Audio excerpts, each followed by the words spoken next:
Setelah minggu lalu masyarakat dihebohkan dengan pengakuan dari Randy Jarnet terkait kasus perselingkuhannya, kini giliran pasangan Syahnas dan JJ yang akhirnya angkat bicara.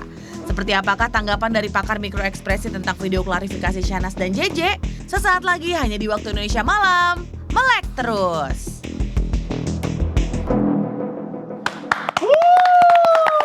Selamat datang kembali di Waktu Indonesia Malam.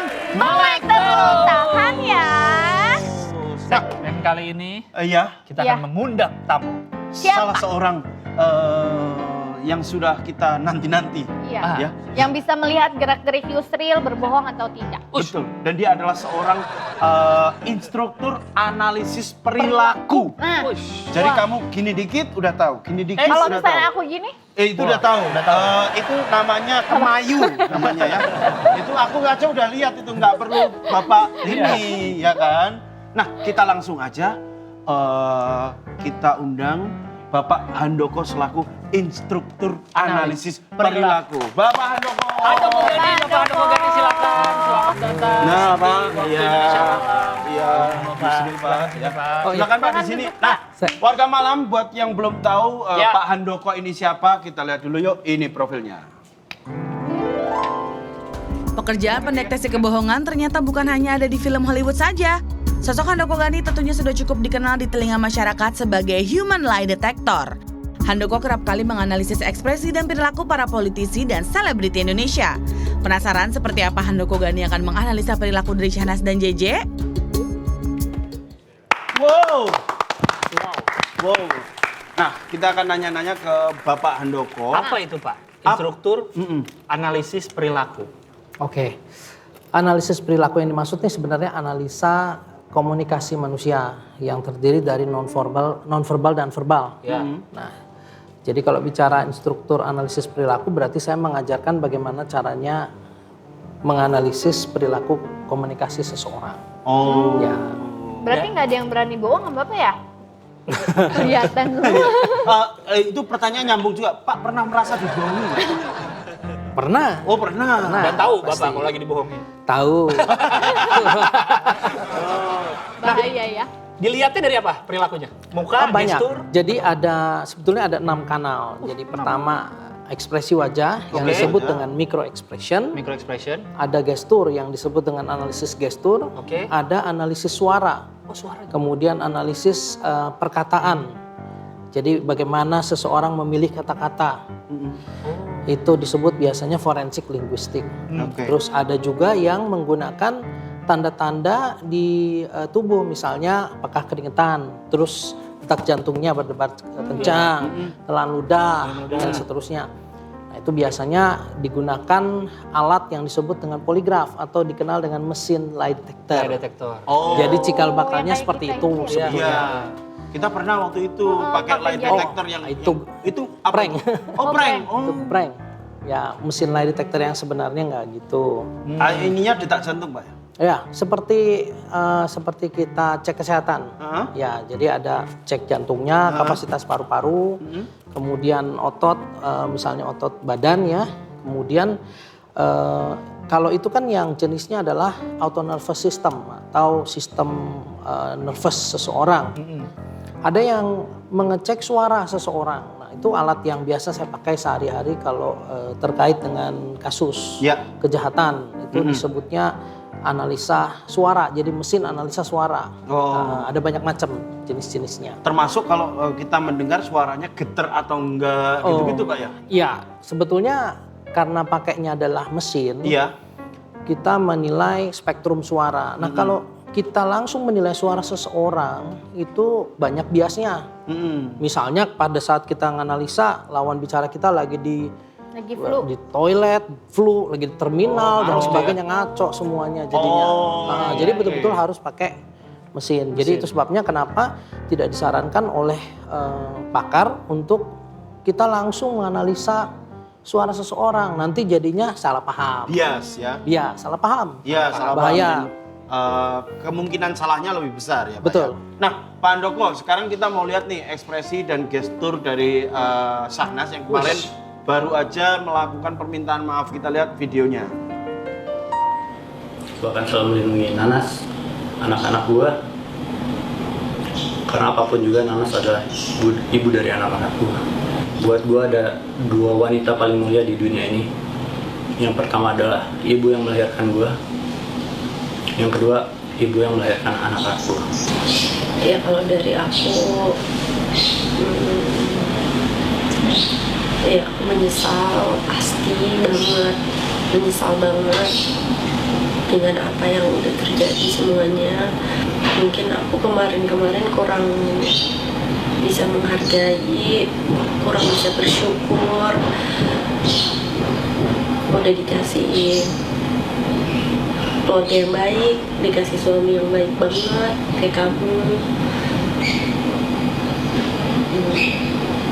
Ya nggak ada sih kata-kata lain selain menyesal, maaf, dan terima kasih. Terima kasih kamu yang nggak pernah ninggalin aku, susah seneng kita selalu bareng-bareng. Pokoknya kedepannya pasti aku bakalan belajar buat jadi istri yang lebih baik dan ibu yang lebih baik lagi buat Zuni juga. Jelas, itu jujur sih, jelas banget. Saya sih lihat jelas. Dari garis-garis bantalnya tuh saya lihat. Iya. Termasuk penggunaan warna sofa yang dipakai untuk klarifikasi itu juga Birunya mengisyarat tuh biru jujur. biru Bohong tuh nggak gitu soalnya. Nah, sebelum kita masuk ke komentar Sorry, dari Pak ya Handoko. Pak Handoko, ini ada yang komentar seperti ini Pak di Oh, iya. internet ya. Ini Ini netizen. ada yang Nanas penuh senyum kemenangan seperti dibela dan tidak ada wajah penyesalan. Nah itu Wah. menurut Pak Handoko tuh seperti apa Pak sebagai seorang analisis perilaku? Ya, yang disebut dengan senyum kemenangan atau duping delight itu sebetulnya adalah senyum yang disamarkan ya. Senyum ini tidak pernah ditunjukkan secara langsung. Nah, itu satu. Jadi dengan kita melihat tadi video seperti tadi, kita lihat tidak memenuhi syarat. Yaitu langsung kelihatan oleh seseorang. Langsung eye contact dengan kamera. Oke. Nah, itu kemungkinan besar bukan duping delight. Nah, bukan senyum kemenangan. Kedua, senyum kemenangan itu perlu betul-betul konteks yang sesuai. Jadi kalau kita menganalisa perilaku seseorang, kita tidak boleh melepaskan ekspresi wajah atau gestur yang kita analisa dengan kalimatnya. Ya. Nah, jadi ketika seseorang mengatakan adanya duping delight, itu kalimatnya apa? Nah, pada saat tadi saya lihat bisa dikatakan hampir tidak ada yang namanya senyum, apalagi duping delight. Oh. Ya, jadi tidak ada. Senyum kemenangan tuh Senyum kemenangan itu tidak ada, ya. Nah, kalau misalnya rasa penyesalan dari Shana sendiri menurut Pak Handoko ada nggak nih? Ah, ini menarik nih. Wah, ini Aduh, menarik ditarik. Harusnya Enggak ditarik itunya. Ya, jadi kalau kita lihat video ini, kita tidak menemukan kata selingkuh, benar ya? Kita tidak menemukan kata selingkuh. Yang kita temukan adalah kesalahan dan kemudian masalah. Oke. Jadi kata itu tidak ada, entah itu dihindari, ya sengaja dihindari karena misalnya ada unsur hukum pidana di situ, ya hukum lah ya. Ya. Kemudian ada juga karena seseorang merasa terlalu terluka kalau menggunakan kata itu. Yang ketiga adalah belum adanya kesepakatan tentang definisi perselingkuhan. Jadi misalnya buat saya, kalau menjawab chattingan lawan jenis Udah selingkuh itu. selingkuh. Ada yang tidak. Belum. Buat saya misalnya, kalau cuma makan siang sama Mbak Berli nggak masalah. Tapi buat suaminya misalnya, Ya. wah selingkuh. Ya. Nah ini termasuk kategori yang ketiga, yaitu definisi perselingkuhannya belum sepakat. Oke. Nah kalau yang saya lihat di sini ada kemungkinan adalah antara 2 dan 3. Ya 1, 2, 3 itu sangat mungkin ya. Kalau 1 sudah pasti. Ya. Yang kedua dan ketiga ini keduanya adalah dihindari karena tadi ada banyak sekali gestur-gestur dari JJ yang menunjukkan bahwa dia merasa bersalah terhadap apa yang terjadi di keluarganya. Oh, JJ-nya yang merasa bersalah. Ya, jadi sebenarnya pada saat seseorang berselingkuh ya atau seseorang mendapati pasangannya berselingkuh itu ada beberapa fase. Pertama begitu mengetahui pasti akan marah gitu ya. Marah. Nah, setelah marah ini gimana reaksi berikutnya? Diterimakah atau tidak diterimakah? Nah, pada fase-fase itu biasanya seseorang yang pasangannya berselingkuh, dia akan merasa sangat-sangat bersalah gitu, bahwa mempersalahkan dirinya sendiri. Jangan-jangan ini karena saya dan sebagainya. Ini yang saya lihat pada JJ. Ya, yang saya lihat pada JJ adalah yang seperti demikian. Betul. Bahwa dia merasa dirinya ini punya andil besar terhadap sebuah kesalahan-kesalahan yang dimaksud. Oke. Kita akan lanjutkan. Ya, saya perhatikan nih gesturnya kayak mau iklan nih. Karena Mbak Im sudah angkat. Gestur tim kreatif. Ini tepatnya gestur tim kreatif, saya Iya, analisis. betul. Tim kreatif udah mulai gini-gini berarti keep talking. Nah, oke, kita akan lanjut obrolan dengan Pak Handoko sesaat lagi, tetap di Waktu Indonesia Malam. Melek terus, tahan ya.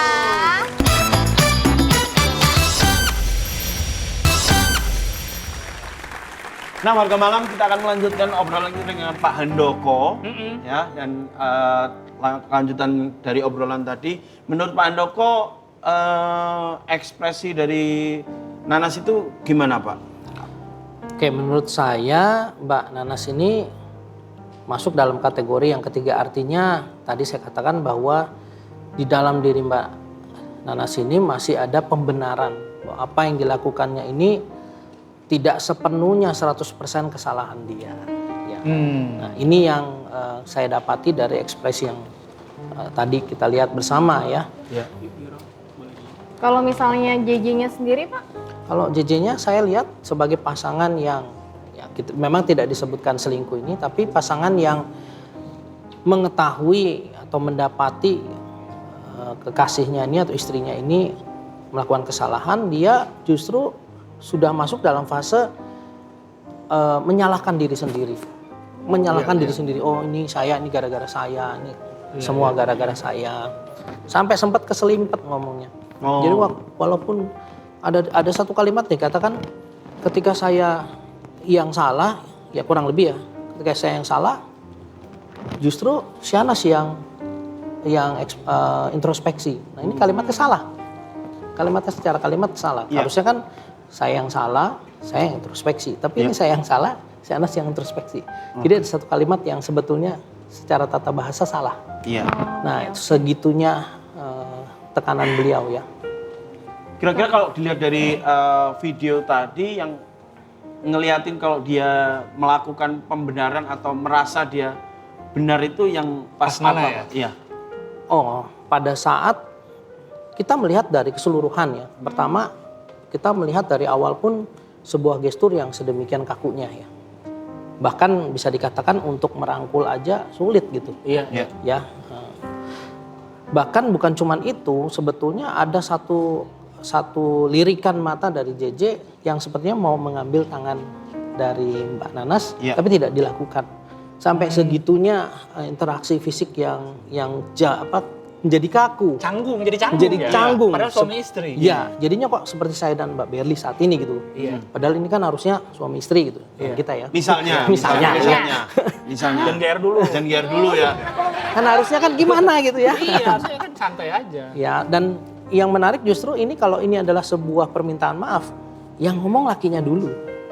Nah, Bukan perempuan atau ya. yang melakukan kesalahan. Ini sebenarnya sudah sebuah istilahnya settingan yang perencanaan lah ya, jangan bilang settingan perencanaan yang merapi. Oke, terima kasih Pak Handoko. Boleh tepuk tangan untuk Pak Handoko. atas analisisnya. Iya, dan kita ada bingkisan lukisan siluet dari Dari tadi udah gunting. Acara apa? Oke. Nah, buat warga malam, besok kita akan tayang lagi seperti biasa jam 9 malam Indonesia sampai Barat. jam 10 Senin sampai Jumat ya. Oke, jangan lupa untuk nonton terus dan share inilah ya. Kalau nonton bolehlah di-share ya. Besok kita akan ketemu lagi di Waktu Indonesia Malam. Melek terus. Tahan ya.